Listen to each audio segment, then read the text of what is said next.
Hello అండి, అందరికీ నమస్కారం. Welcome to my channel. అందరూ సబ్స్క్రైబ్ చేసుకొని సపోర్ట్ చేయండి. ఈరోజు నేను మొదటిగా పెసరపప్పుతో పప్పుచారు, అలాగే మష్రూమ్ ఫ్రై, అలాగే పెసరట్టు వేస్తున్నానండి.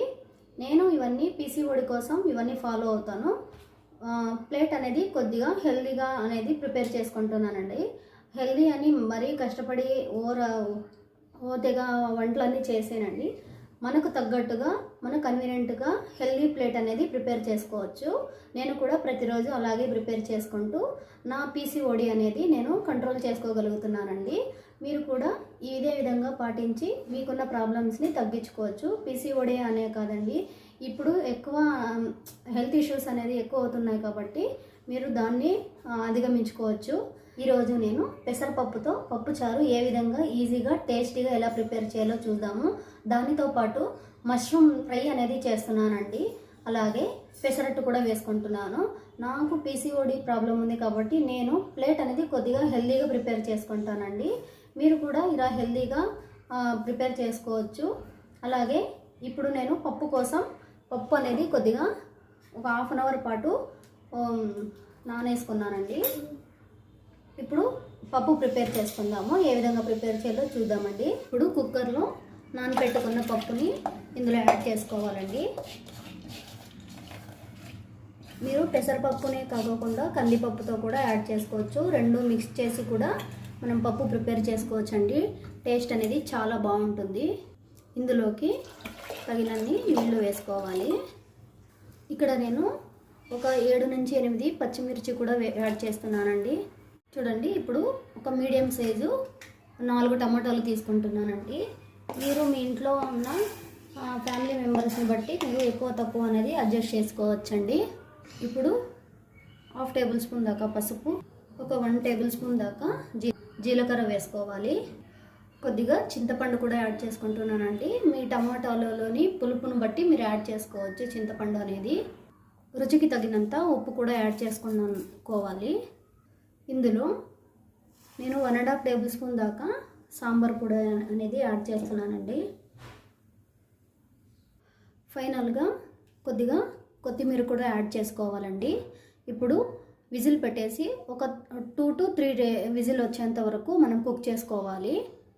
పప్పు అనేది ముందుగానే నానించుకున్నాం కాబట్టి మనకి పప్పు అనేది తొందరగానే ఉడికిపోతుంది. ఒకవేళ మీరు ముందుగా నానబెట్టుకోలేదనుకో ఒక విజిల్ ఎక్కువగా పెట్టుకోవచ్చండి. ఒకసారి మిక్స్ చేసుకోవాలండి. వాటర్ అనేది మీరు ఎక్కువ తక్కువ అడ్జస్ట్ చేసుకోవచ్చు. కొద్దిగా పలుచగా కావాలనుకుంటే ఎక్కువ వాటర్ అనేది యాడ్ చేసుకోవాలండి. ఇది పప్పు మనం గట్టిగా చేసుకుంటే చపాతీలకు కూడా చాలా బాగుంటుందండి.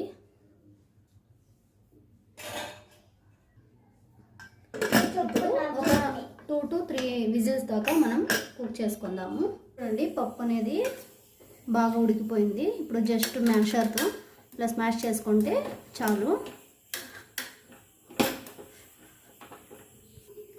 చూడండి, ఇలాగా స్మూత్గా స్మాష్ చేసుకున్న తర్వాత ఇప్పుడు పోపు పెట్టుకుందాం. దీనికి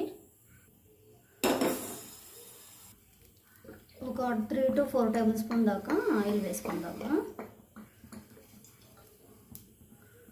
ఇందులోనే ఆవాలు, జీలకర్ర,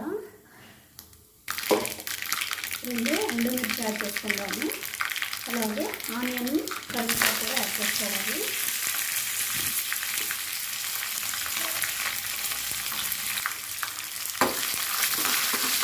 ఇలా ఆనియన్స్ అనేది బాగా ఫ్రై అయిన తర్వాత మనం ఫ్రై చేసుకోవాలి. చూడండి, ఆనియన్స్ ఇలా ఫ్రై చేసుకున్న తర్వాత మనం ముందుగానే ప్రిపేర్ చేసి పెట్టుకున్న పప్పుని యాడ్ చేసుకోవాలి.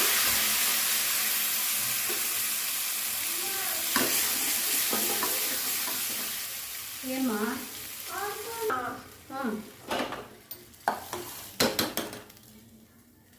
ఇప్పుడు వాటర్ కన్సిస్టెన్సీ అనేది మీరు అడ్జస్ట్ చేసుకోవచ్చండి.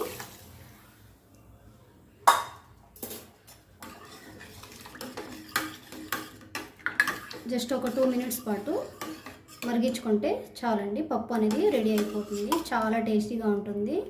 ఇది రైస్లోకి, సంగటిలోకి, అలాగే చపాతీలోకి కూడా చాలా బాగుంటుందండి. ఒకసారి ట్రై చేయండి.